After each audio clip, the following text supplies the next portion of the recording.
Today I'm going to show you guys how to install a Tusk seat-based cargo rack kit on your Polaris RZR. We've got a 4-seater in the shop. We're doing both rear seats, but if you want to get one for your front passenger seat as well, you can do that. Now, with these, you have the option to get them with the seat base or without. So if you want to be able to swap out your stock seat with these at any time, it's really simple to do if you get these cargo racks with the seat base. But if you're not planning on swapping these out with your stock seat, then what you can do is remove the seat base from your stock seat and install it onto one of these. And it's going to save you a little bit of money if you do it that way. Now, these are really simple to install, so let's go ahead and get started. We're going to start out by removing the 2 rear seats. Now over at the bench, we need to prep the cargo rack. So we got the kit with the seat base, but if you didn't get that kit and you need a seat base, you're going to remove the old one from the seat you just took out.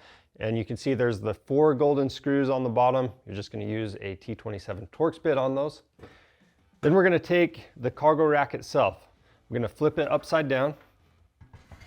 So when you place the seat base onto the rack, you're going to want to make sure that this lever is next to these brackets.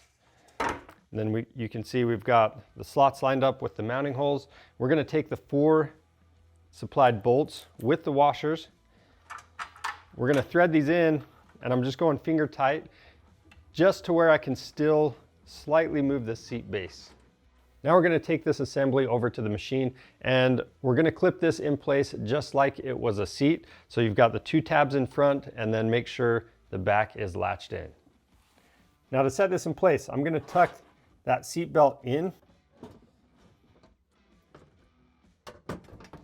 and I'll align the 2 tabs in the front.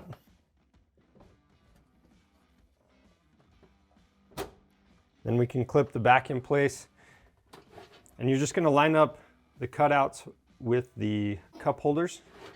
That's going to be pretty close where it needs to go. And then I'm going to go to the front seat, and I'm moving it all the way back to make sure I have clearance. We look good around the cup holders. We're centered up. If you need to make adjustments, go ahead and do that, but we're good. So we're going to remove the cargo rack assembly, and just be really careful when you do this. Make sure you don't slide the cargo rack on the seat base forward or backwards. And then we're going to tighten up those 4 bolts on the bottom. Now that we have everything tightened up, we're going to reinstall the cargo rack assembly and verify that nothing moved and everything is still lined up. And then if you have more cargo rack assemblies to install, they're all going to be a similar process. So go ahead and do that now. And if you do have 2 cargo rack assemblies, just make sure you get them lined up with one another. Once you do, go ahead and tighten the seat base bolts down. When you're making your final adjustments, if you're having a hard time keeping it lined up when you tighten things down, one thing you can do is just put a little bit of tension on one bolt and then slide it into place where you need it, and that way the seat base doesn't move when you take it back out to tighten the rest of the bolts. That's it for the Tusk seat cargo rack kit on the Polaris RZRs. If you need one of these kits, just click the link in the description below. It's going to take you over to our website. We offer free shipping on orders over $75. And if you want to see more helpful content like this, subscribe to our channel. If you have any questions, leave those down in the comments below. I'm Charles with Rocky Mountain ATV MC. Thanks for watching.